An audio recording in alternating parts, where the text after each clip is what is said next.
Hi, I'm James Hogan. And I'm Stacy Miller, and we're here today for the February 2024 edition of Western Wednesdays.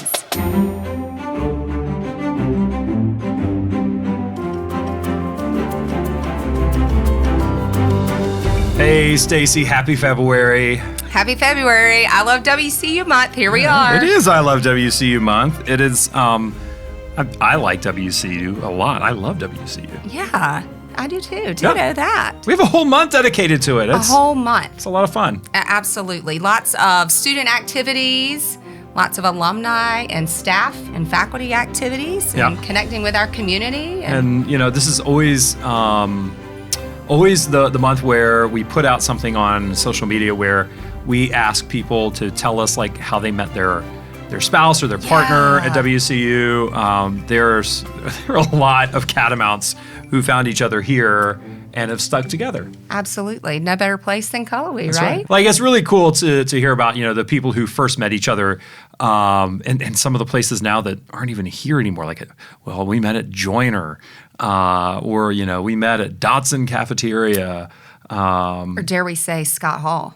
Scott Hall. There are probably a lot of stories there. Absolutely. That we don't need to get into. No, but I Love WCU month. It is a month-long celebration. We also, and we talked about this last episode of Western Wednesday at the end, the weekend of service. Absolutely. We'll tag that at the end of this episode after the interview portion. We'll have a whole bunch of cool updates and activities and events. Lots of things. There's a lot going on, man.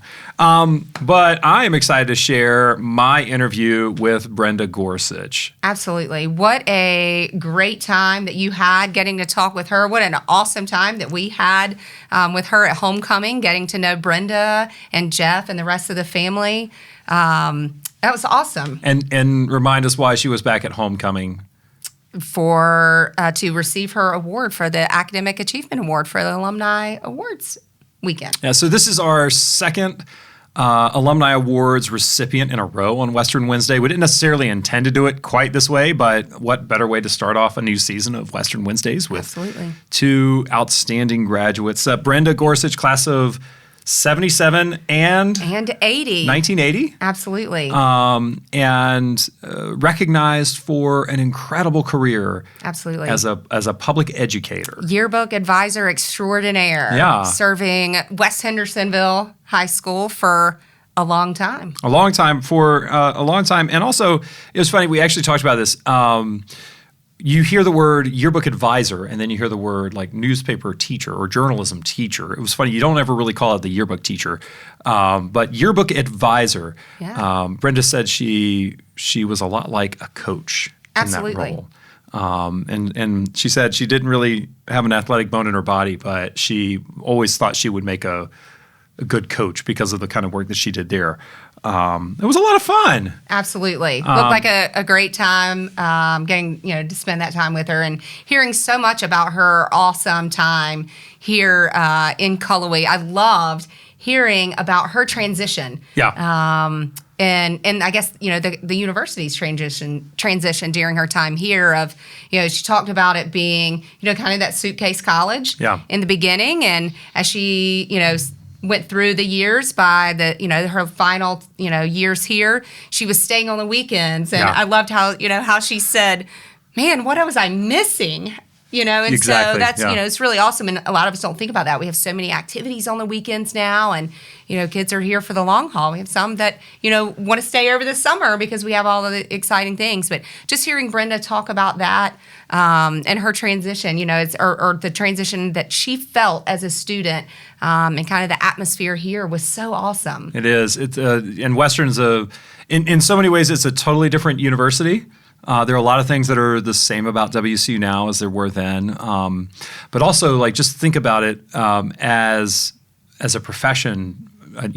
Publishing a newspaper, that has come full circle. Absolutely. Well, maybe it hasn't come full circle yet, but it certainly has had an evolutionary change in terms of journalism, in terms of, WCU doesn't put out a yearbook anymore. It's something we stopped doing probably 20 years ago. But just today, we had Steve White in the office. Steve White in the office looking for a yearbook from like 1975. Yeah, 1975. Why? Because that's where the records are. That was how we kept the records, and that's how we kept up with all the information. Yeah. So they're important things. It was great to hear this perspective from Brenda about how you go about teaching students to do that kind of stuff. So let's get to that interview. Let's do it. Well, Brenda, thank you for joining us here at Western Wednesday, and congratulations on your Academic Achievement Award from Western that you earned in the fall of 2023. Thank you. Yeah, Thank you. It was great to have you here. Quite an honor. Yeah, and had you in the homecoming lineup, and the parade flowed, and then on the field at halftime at the stadium. So glad that you could be with us, and a well-deserved award. Well, thank you. Thank you. And Brenda, class of 1977. So tell us, I wanted to start off with just asking you a few questions about your time at Western. I do want to get to your long career as an educator, as a teacher in journalism and yearbook advising. But I wanted to start here in Cullowhee in 1973, I guess, when you arrived. And just tell us a little bit, what was Western like in 1973 through your eyes? Well, Western was a much smaller place, and I think pre-climate change, it rained a lot. I expected it to snow a lot, which it didn't. Mm-hmm. I bought boots. My mother made me buy boots before I went back after Christmas in my freshman year. And I never had them on until the second half of my senior year, January of my senior year, because it rained all the time. It rained all the time. So it was very small, and it was very quaint with the round Dodson cafeteria. And I lived in Scott Dorm, which was it was fun, but I love the new dorms. Right. This place is beautiful. It really is a different campus now, isn't it? They've done beautiful things, starting with the bell tower. And, well, we came back to teach here in 79, and the Music English building was new. So I think from that point on, there was more focus on making the campus beautiful. So that was 1973, and just in terms of the campus culture, how would you describe that? The vibe around campus, the feeling around campus? Well, it's hard to describe it in positive terms. It was very commuter college. Uh-huh. Most people went home on the weekends, and I did until into my junior and senior year, and then I thought, wow, why are all these people leaving? It's fun. It's fun here on the weekends, yeah. And you came here from? East Henderson High School. East Henderson High School. Mm-hmm. So not too far away. No. And why did you choose Western? Well, that's it wasn't what I thought I would be doing. I wanted to go to Carolina. My dad wouldn't hear to it. It's too big. You're from a little town. You can't do that. My grandparents lived near Appalachian State, and everyone thought that's where I would go. But one day I was walking down the hall, and the guidance counselor's door was open. He yelled, "Brenda, come in here."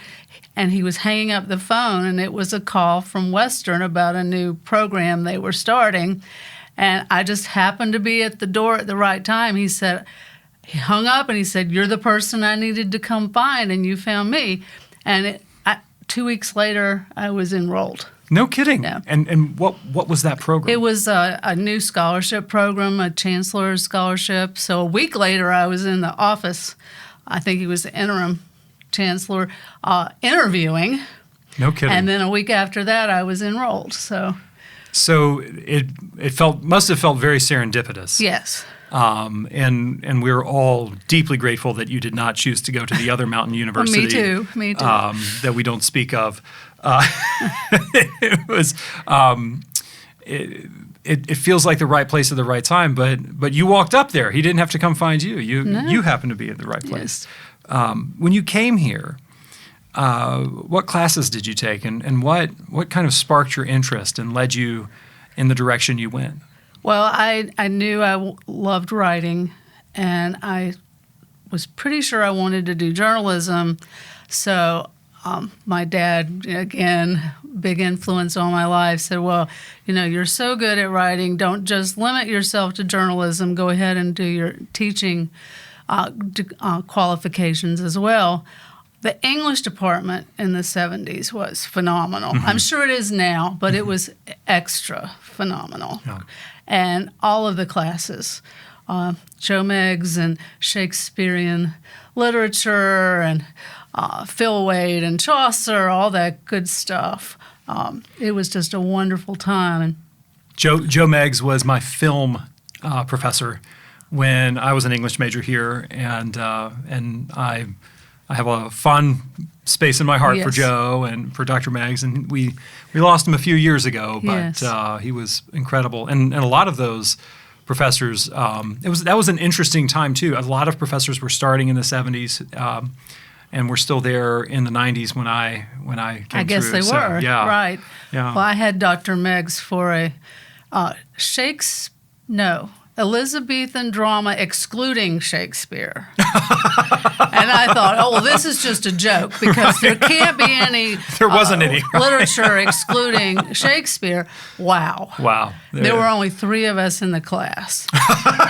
And you didn't dare go to class unprepared because you were going to get called on. Would you meet ahead of the class with the other two? Like, okay, you got this part, I've got this part, right? That's sounds awfully intimidating, actually. It was. Did you have anything to do with journalism here on campus, the Western Carolinian, or? I did write a few things for the Western Carolinian. When I was a freshman, I had done Yearbook at East Henderson. I was editor of the Yearbook.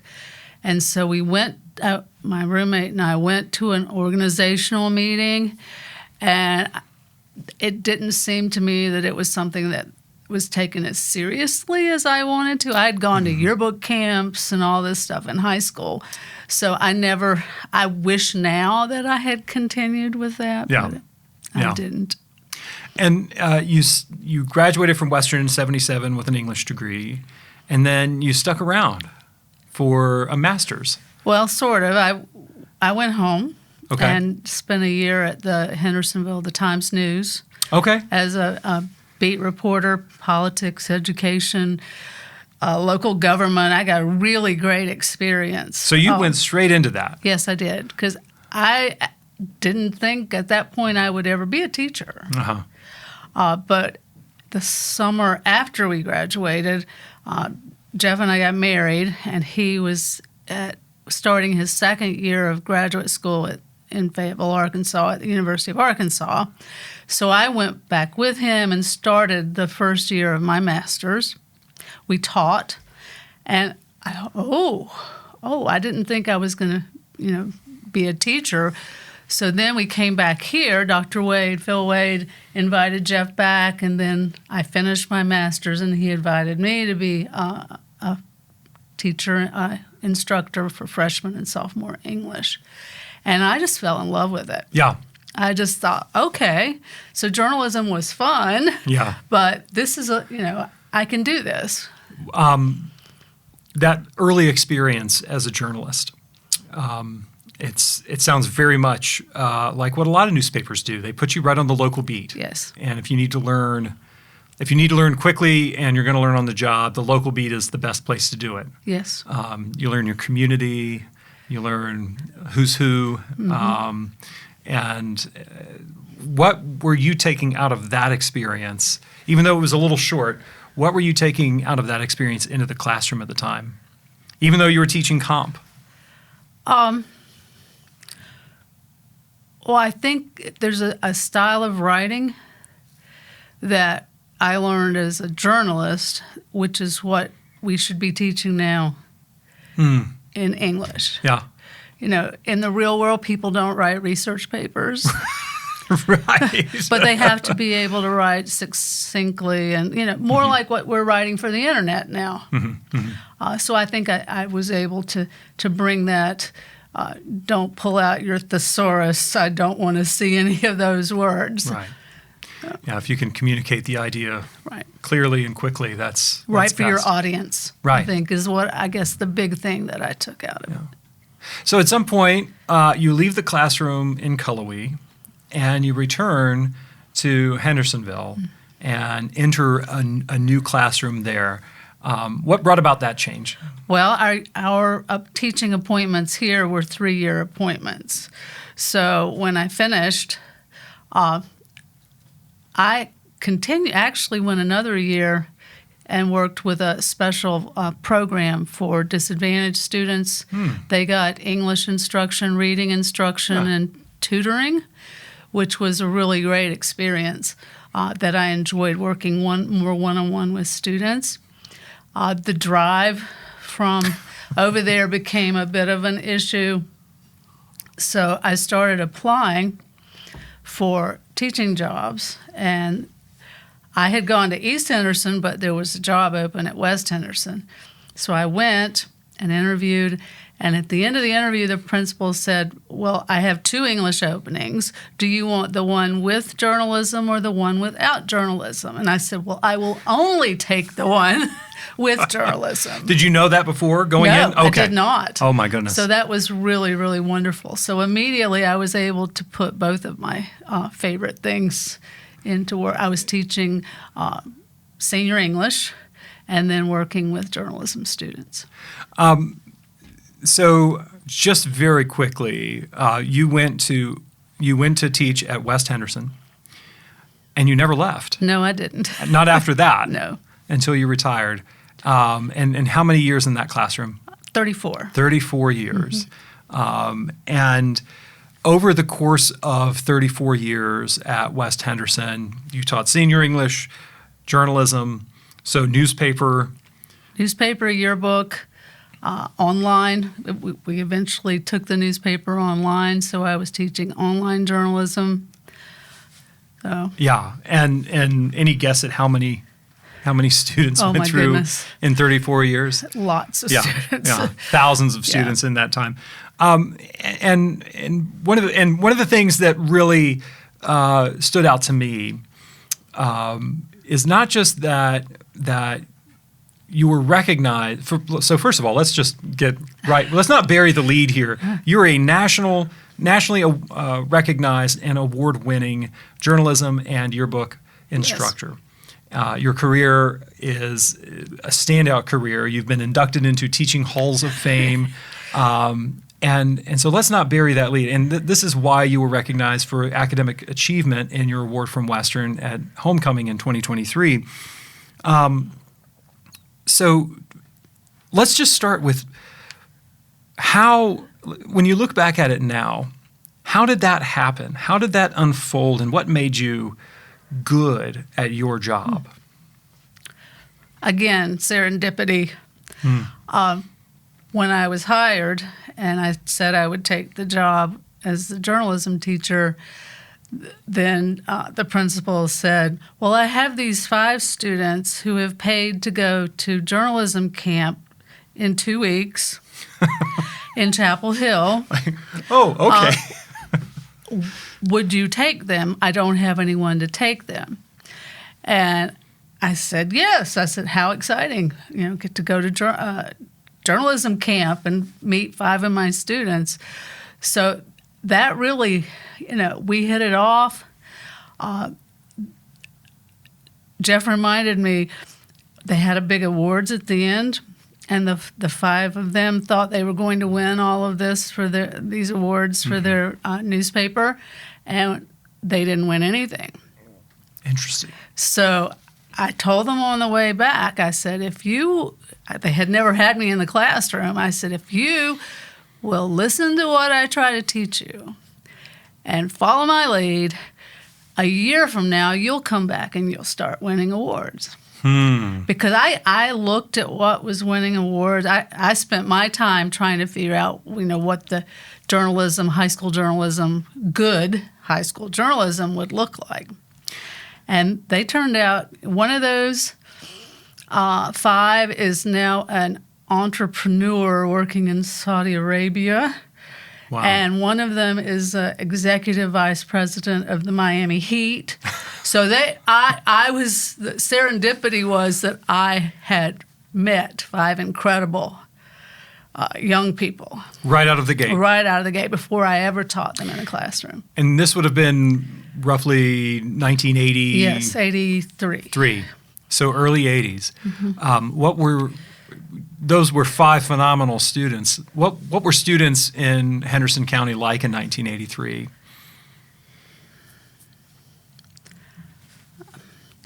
I think we still had a very low percentage of students going to 4-year schools. Mm-hmm. And Blue Ridge Community College was still Blue Ridge Technical College, was just getting started. Mm-hmm. Most of them were there at school to learn how to have something to do after they graduated. I was fortunate that I right off the bat, I got to teach college-bound mm-hmm. students. And that's where the work that I'd done here teaching English really paid off. Sure. Because I knew what they needed to know to function in a college freshman English class. 1983, an English classroom in Henderson County, and I'm thinking particularly a newspaper classroom. You probably could get the Asheville Citizen-Times in print, maybe mm-hmm. the Atlanta Journal-Constitution, maybe the Charlotte Observer. Beyond that, what were you? There was no internet to go look up, NewYorkTimes.com, or there was no. You probably couldn't get the Wall Street Journal in print in Henderson County. No. But we were right on the cusp of desktop publishing. Tell me more about that. Our director of technology had worked for Apple. Mm-hmm. So as soon as the little original Mac came out, mm-hmm. he brought one to my classroom. Oh my gosh. At the little 5-inch screen that I think those things sell for about $90,000 now. Yeah, they're collectible antiques now. We had one, and we had been driving to Landrum, South Carolina to typeset and paste up the newspaper. After school, we would stay till they ran the presses. We would get home at 1 or 2 in the morning. Oh my gosh. With the kids in my car, which they wouldn't, no one would let me do that now. Right. So here we had this, PageMaker and this one little computer. And that's where really things started getting fantastic.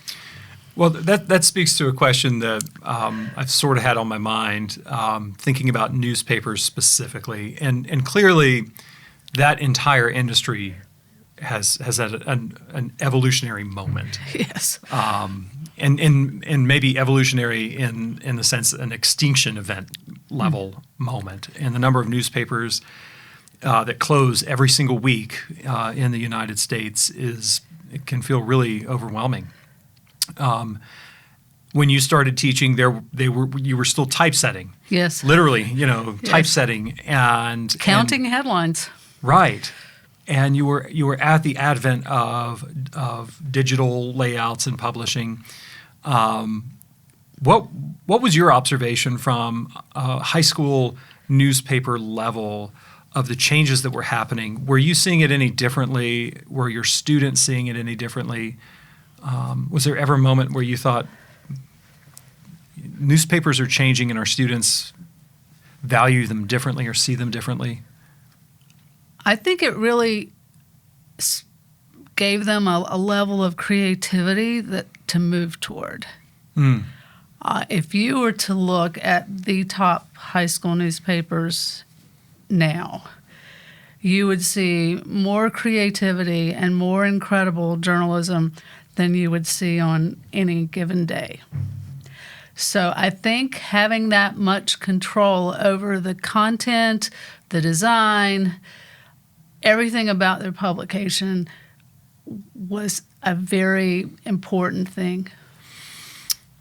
I've had the real fun opportunity to look through Western's digital archives. The Western Carolinian goes back, I think, until the 1930s in our digital archives, maybe a little bit before.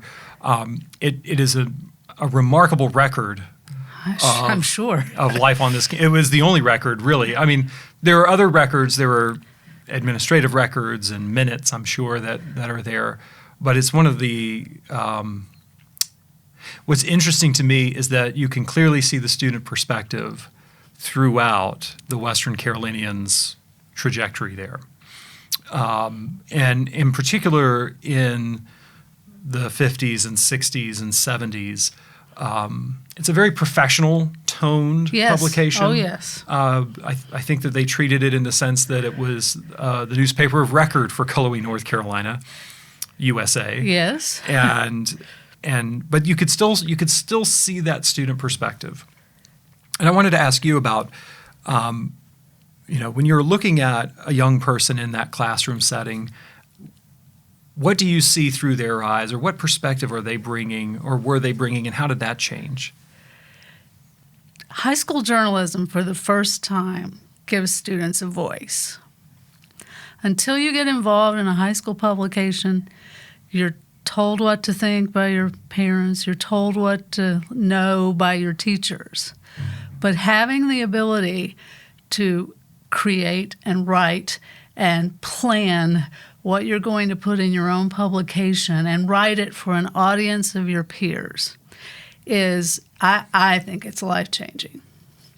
I think freshman or ninth grade English in all the public schools should be Journalism 101.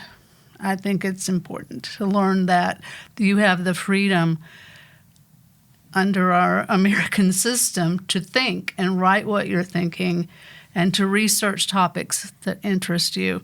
So I find it as really important, and it was for my students, and it still is. It still is. Yes. I think that's important. That's an important thing to say out loud, particularly when we can barely find a newspaper in print. Yes. But students still care what their peers think. Yes. In very real ways. Yes. They care what their peers think, and they're interested in those perspectives. What if you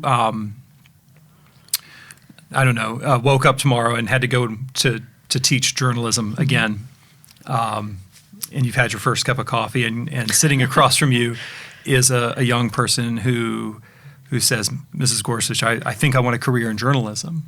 What advice would you give that young person right now in 2023 in this kind of context and environment? Wow. First off, you have to read a lot, and you have to be curious. You said being curious earlier was important. To be a journalist, you have to be curious. I always started every year with the First Amendment because it is so empowering. And my students had T-shirts that said, "Question authority." They said it in Latin so the principal would know. But their shirts said, "Question authority," because we don't raise children to do that. Mm-hmm. And testing has beaten a lot of the creativity and the curiosity out of students. You learn the material for the test, you take the test, and you're done. Journalism is different. Every story, you get to learn something new about something. You research something. You interview people. You learn to talk to people. You learn to ask questions. So I would say, be curious, read as much as you can, read as many, even if you're reading them online, read, good journalism. But learn how to do everything. You've got to know how to do a podcast. You've got to know how to do a broadcast. You've got to know how to publish a story online. So there's so much you've got to learn. I think for a while they called it backpack journalism. You had to have your camera and your pen and your notebook and your laptop so you could go out and your camera so you could do it all. You were a walking newsroom, yes. essentially, yes. in your backpack. Since you mentioned it, I read in an interview that you gave somewhere else the importance of the First Amendment, of the constitutional provision for the freedom of speech, and the right to a free press. Yes. And I think it's safe to say that a number of people have a grave mistrust of media today, and I wondered if your students saw that or how they responded to that. I don't know if anybody would walk into a high school newsroom and say, "You guys are fake news," but I wondered if your students were sensitive to that as they studied journalism themselves. They were more likely to self-censor. They would say, "Well, we could do a story on this," and "Oh no, we can't do that. Someone would get mad at us." And then, I'd pull out. They had to recite the First Amendment to me. They had to tell me what are the 5 rights of the First Amendment and why are they important to us. So I had an email recently from a teacher wanting to know if they could do a story on the issues in their high school restrooms. They were in horrible condition, and her students wanted to do a story. And I said, "Well, yes, you can, but you've got to do all the legwork and do all the research and do all the interviewing." She said, "Well, the paper's coming out next week." And I said, "Well, then you can't do it, because that kind of story where you're going to tackle an issue that's really important, the fact that the school board has allowed the building to become where the restrooms are totally unacceptable condition, you have to have the time and you've got to do it right." And I said, "You can't do that in a week." Right, yeah. It would be irresponsible to, Yes. to rush through to that. My students were never censored. Really? Never. Did you ever... I had to fight a couple of battles behind the scenes. The principal that hired me, the very first issue, we had a quote from him in the paper, and that afternoon he came to my door, and he's an intimidating man, and I was a young woman teacher, and he said, "I need to see you." I said, "Okay." And he said, he had the paper, and he said, "I didn't say this." And I said, "I'll have to research that. I'm surprised that my student would make up a quote. That's, the one thing that I tell them they absolutely cannot ever do, or they won't stay on staff."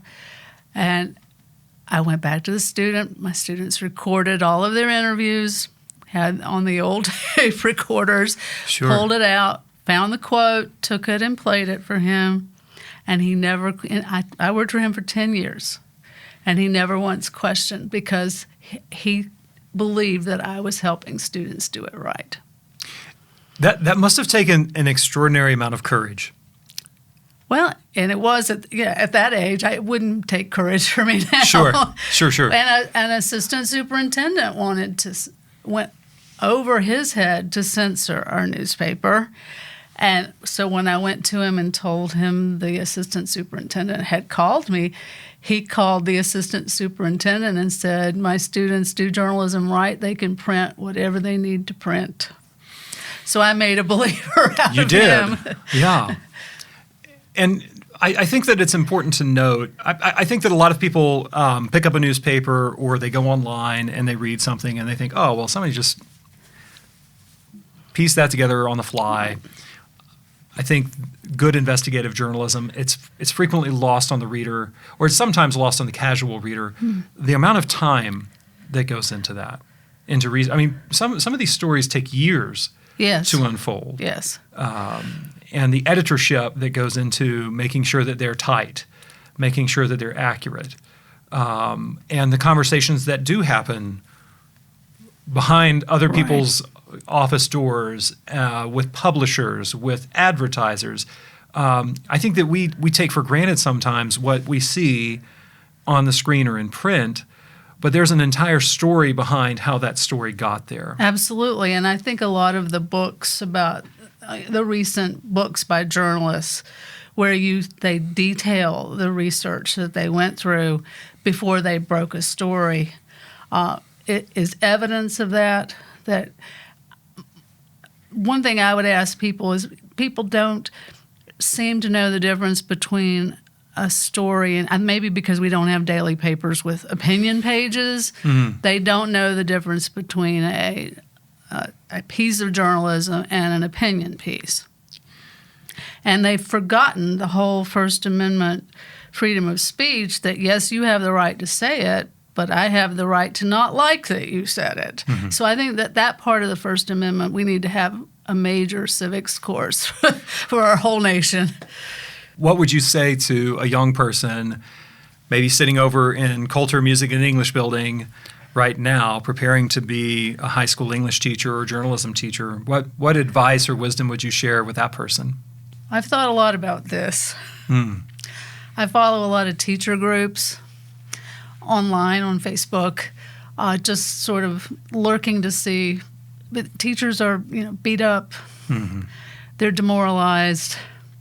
And they're always getting into the same argument of, should we form a union? Oh, yes, we can't form a union. So I would say, you've got to be involved, stay involved, read everything, know what's going on, know what's going on with government and the state legislature and Congress. And while you can't deal in politics in your classroom, you can write letters and vote. I think teachers are the most incredible group of people in America. They're doing an impossible job for no credit. They're getting beaten up, told they're terrible. They're retiring and quitting. But then you'll say, do you vote? Do you go and vote for public education? Are you an ambassador for public education? Well, no, I go and vote on this issue. But you're a public school teacher or a school teacher. You've got to advocate. You can't be political in the classroom, but you can write those letters and make those calls and vote. I think behind all of this is a strong education in civics, which we don't do anymore. I think my journalism class, most of my students didn't go into journalism, but they got a really solid civics education in my classroom. Can I ask about your civics education? Where did you find that grounding? Was there some moment in your early education or even here at Western? Well, I've always been interested in politics and political things because of my father. He was very much he was into politics. Was campaign manager for people running for governor. He would be the Henderson County campaign manager. So I met a lot of politicians as a kid, so I always had an interest in that because of him, I guess. Ben Pendry isn't in the room for this interview, but I think he would jump up and down and wave and talk about civics as a history major. And I think as someone who talks a lot about the importance of participating and serving your country, that's something that he thinks about a lot. What if you could suddenly grab a magic wand, and I don't necessarily mean about the topic of civics or civic education, but if you could fix anything about journalism, which I think it's hitched to civics education, if you could take that magic wand and shake it and fix something, what would you do? Well, I think it all goes back to the civics. We've got to teach people to appreciate the rights given to us in the First Amendment. And we've got to teach people to understand the difference between opinion and facts. We've totally lost that. Fake news. We've lost the idea that there are facts, things that are truly facts.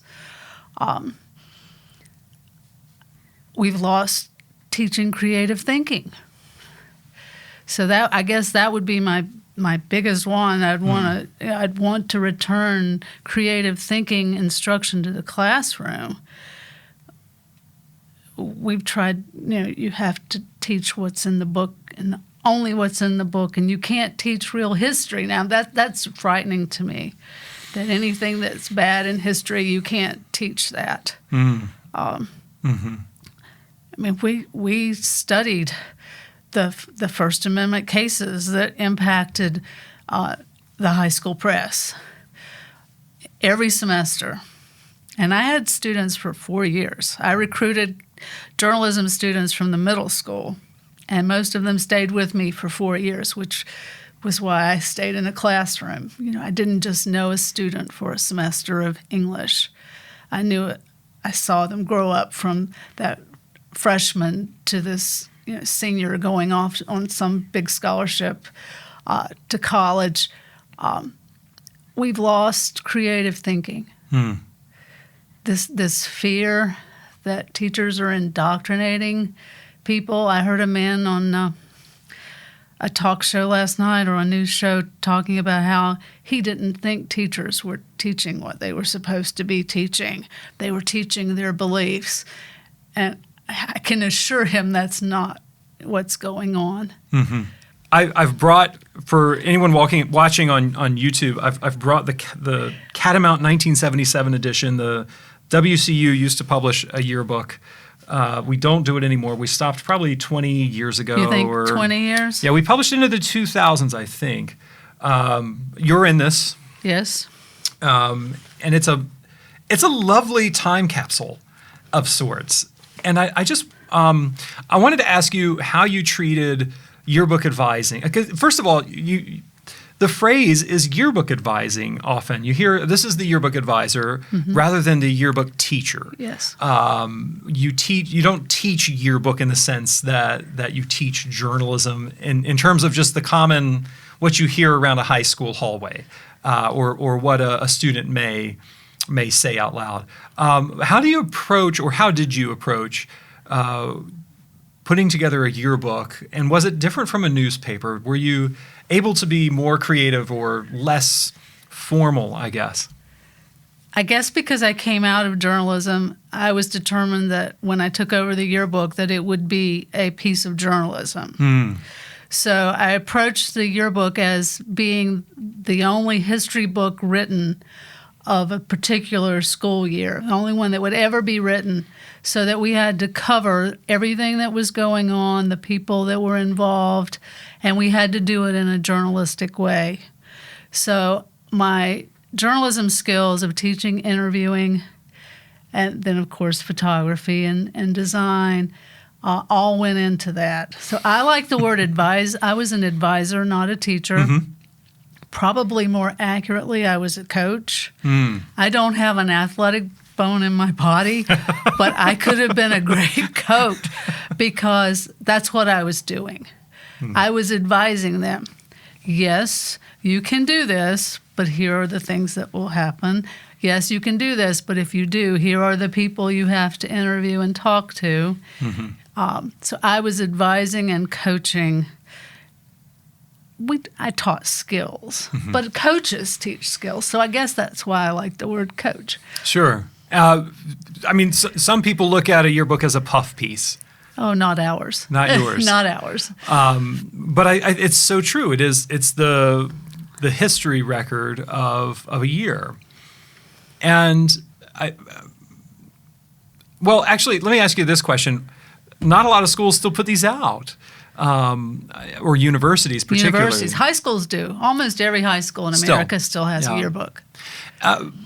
Why do you think they persist in a high school, or maybe not persist in a university setting? Because of, I guess, the smaller number of people involved. When I flipped through this book, there aren't captions for the pictures. So that would be a reason why this would not last, because I couldn't go back later and go, I remember him. He was in my 8 o'clock lecture class. What was his name? And I don't have a caption to go look. So that's why I think on a smaller level in a high school, you would be amazed. I judge yearbooks for some of the national competitions, and you would be totally amazed at the journalism that is going on in high school yearbooks. It doesn't surprise me to hear that you're a judge, particularly since from day one in your classroom, your first sense was, this is what gets you an award. I will teach these things because you want to win an award, don't you? What do you look for today in a high school yearbook? Well, the quality of the writing, the quality of the photography, the quality of the design, because the beauty of yearbooks in 2023, almost 2024, is that everything about that book is done by students. It is their product. They write the headlines, they get on the computer, they design the spreads. They have to know graphic design. Yep. That's what got me really thrilled. I have my journalism skills, but as I started taking kids to journalism camps and summer programs, I got really into graphic design and the whole desktop publishing, what we were able to do that we couldn't do before, Illustrator and Photoshop, and now Canva. So there's just incredible creativity going on in high school yearbooks. Knowing that they're entirely produced by students, in your career, did you ever have to encounter the situation of teenagers being teenagers? There's a maturity, it's biological immaturity is really what it is, where the little dingleberry in their brain isn't developed, and so they think this is going to be really funny if they publish this, but it's not going to be really funny at all. No. Well, that was where my advising came in. Let me coach you this way. Yes, I could say, this is not appropriate. My students signed a contract at the beginning of every semester, and the first sentence or two said that the First Amendment was so important that as practitioners of those rights, we had to do it in a responsible way, and that there was, even though you're a high school student, there's no room for amateur journalism because it will get you sued. If you watch every year in May, CNN, national news is going to have stories about yearbooks where students somebody's getting sued. Getting sued. They did not practice they practiced amateur journalism, which is going to get you in trouble. Did they ever try and sneak around you? Did they ever try to get something in that? Only once. Yeah. One time, I had my first child, and I had approved the page, and they took out a story and put in the story about it was a nice story, but I had not approved a story about Mrs. Gorsuch giving birth. I think was the headline. Mrs. Gorsuch gives birth. Yeah. Was it like in the World War III? It was horrible. Oh my gosh. A couple more thoughts about yearbooks. I love the fact that you were talking about layout and design and photography and things like that. Everybody now has a phone in their pocket. Yes. And a pretty good camera on the back of those things now. Incredible. Our ability to document things is different than, and to also engage in journalism in a personal, untrained amateur sense is different than ever. We can capture what's happening in the moment and conveniently and share it without any editorial discretion, unlike any other time in human history, maybe, that I can think of. Absolutely. How is that pulling yearbook reporting or newspaper reporting in one direction or the other? I think it goes back to civics education. It all goes back to that. Sure. Teaching people to appreciate that, just because you can doesn't mean you should. And that's, you can take inappropriate photos and put them on social media. Why? You're abusing your right. one of the things that always impresses me about yearbooks like this is the quality of the photography. It's a different style. And have you noticed a shift in perspective, I guess, in terms of imagery? I think it's harder to teach students photography now because they stand with their friend and they take selfies, or they take two girls doing the lean. I call it the lean. Yeah. So it's harder to teach, the rule of thirds and getting in close and action and reaction and good photography. I get excited coming to the basketball games and seeing the college students down there with their big cameras with the lenses, and they're getting down and they've learned to take good photography, good photographs. Yeah, I think that this is different than Facebook. And even Facebook now is so passé. It's the young people have moved on from Facebook, right? They're not on Twitter anymore. Right. I'm not even sure what it is that they're on now. They were on TikTok. I think even TikTok is now becoming geriatric. I don't know how. I'm still not even there. But it's different. It's very different as I think I think social media tries in so many ways to replicate some historical time capsule, but it doesn't achieve it in the same way. No, that tangible product. You asked why, students are still buying yearbooks at the best programs in the country. 70% of the students in a high school will purchase a yearbook. But you have to build a culture that values and appreciates the yearbook and what the yearbook attempts to do. We were doing 80% sales at West Henderson when the recession hit in the late 2008, 9, 10, and that knocked us back to 55 or 60. So I know that they work now to get back to that magic number of 75 to 80%. This is a whole other train of thought, but yearbooks are a business. Yes. That's another thing that I got to teach students, that they had to be able to pay for that book. So if they wanted, a fancy foil on the cover, they had to sell this many more ads, or they had to raise the price of the book, which they never wanted to do. So yes, that whole component was something I had to pick up on the.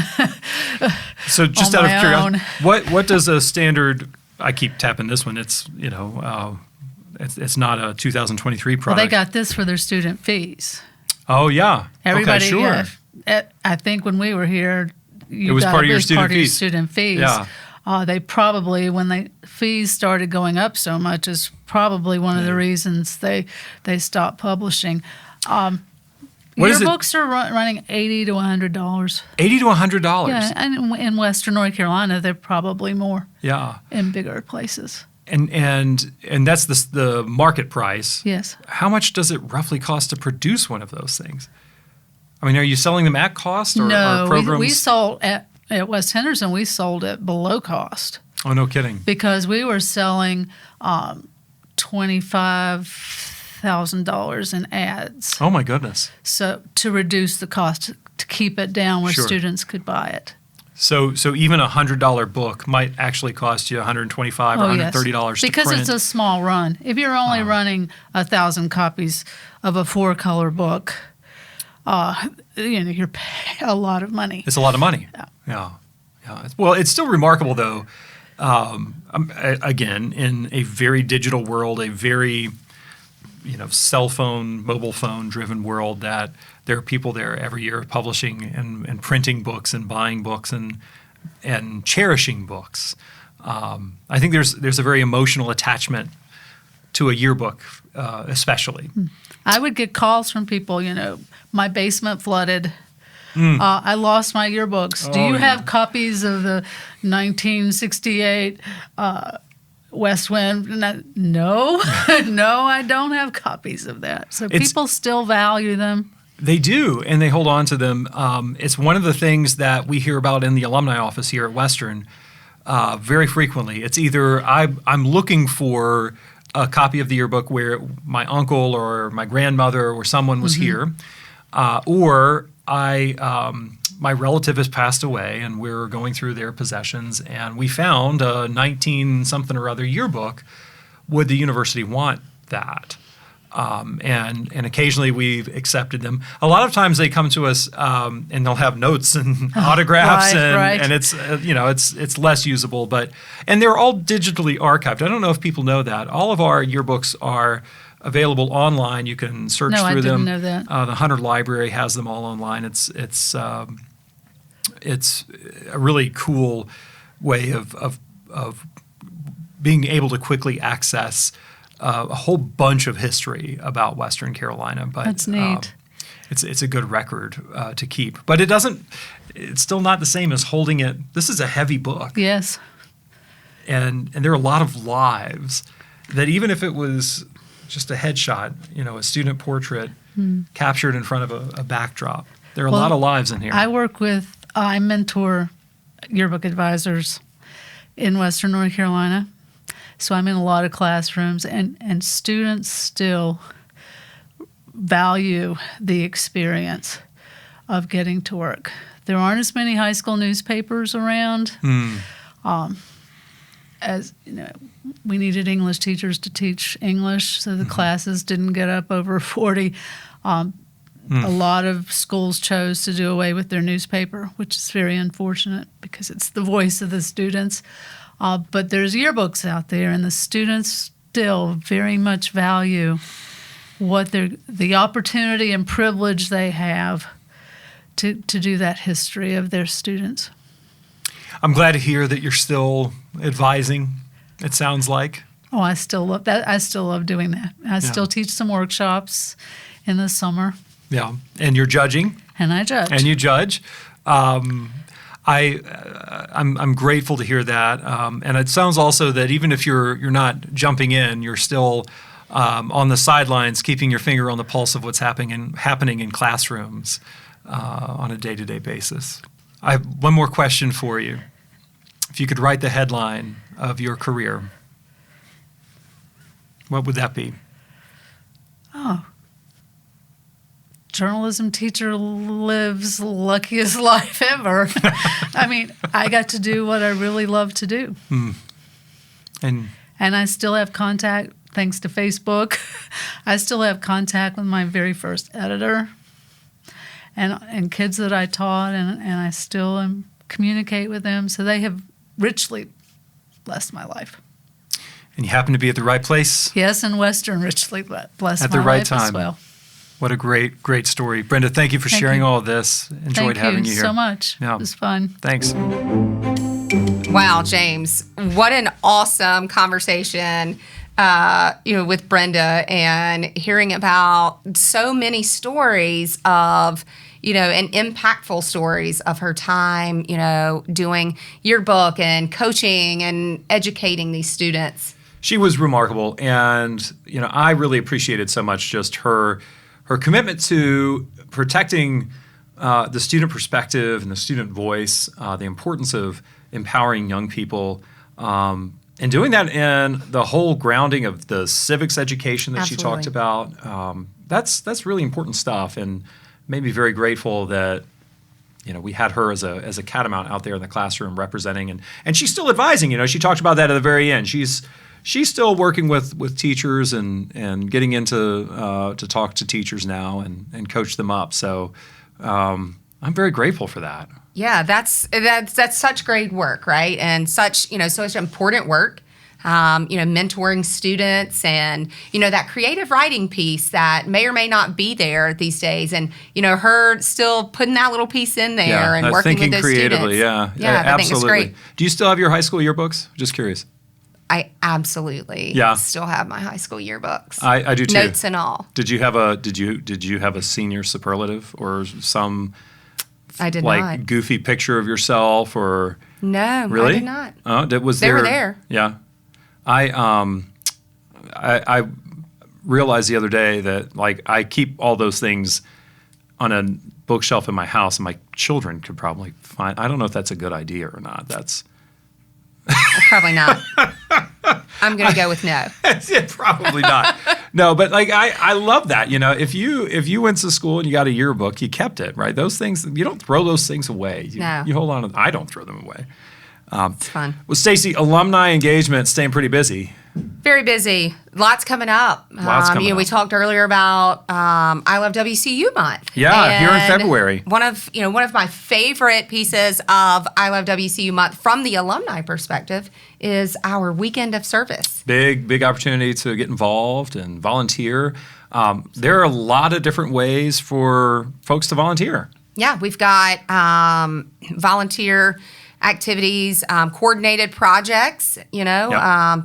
If you're in the Charlotte area, the Raleigh area, the Jackson County area, we've got a few others as well that we've got coordinated projects happening there. But, you can always jump in and do your own service project. If there's something that, that someone is extremely passionate about, somewhere that they want to put in their time, just put on your purple and represent Western in giving back. Cats Give Back. That's right. Cats Give Back. Yeah. So let me just put in that plug. Take a photo of yourself in your purple and gold T-shirt, your WC T-shirt, doing your service project wherever you may be, and then tag us. Hashtag Cats Give Back. Tag our alumni Instagram account. Make sure you're following those too. If you're on Facebook or Instagram, follow those social media accounts and share stuff with us.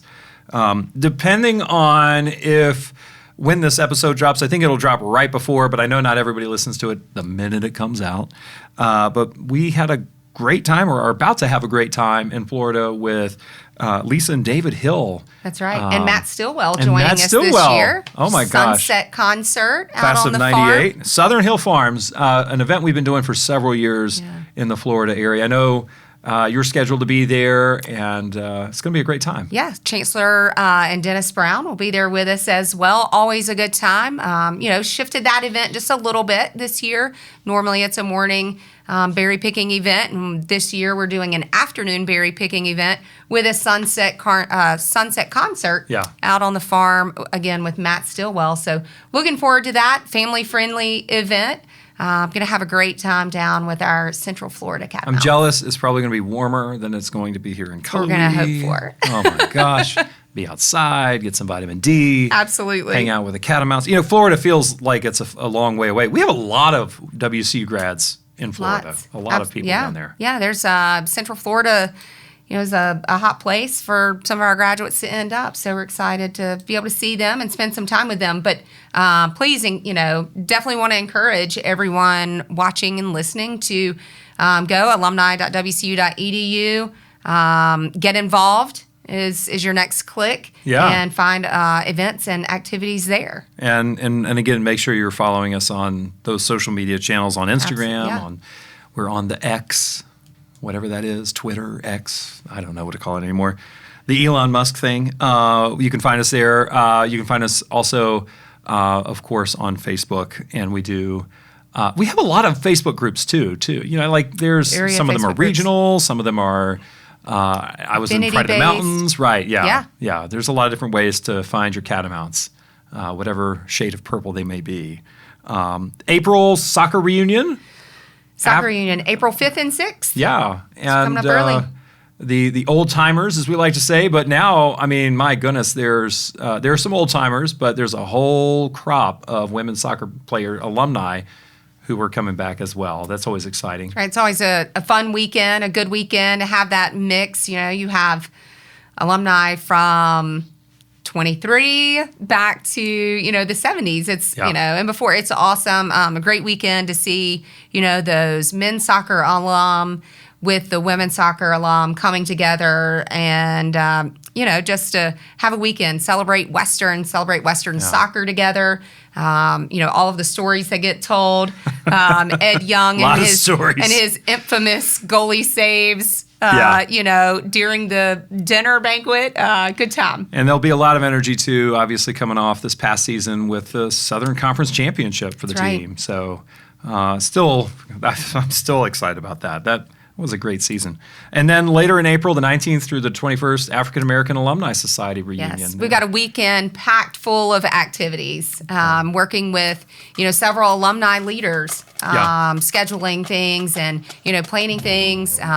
We've got lots of things happening from Friday night social through lots of activities here on the UC lawn, where everybody wants to spend an April weekend, right, out there in the beautiful weather. So some good stuff packed in there. Excited to spend that weekend with those folks. And some fraternities and sororities also celebrating some anniversaries. Milestone, yes, it'll absolutely. be a big weekend. And gospel choir Sunday morning? Gospel choir Sunday morning. It'll be great.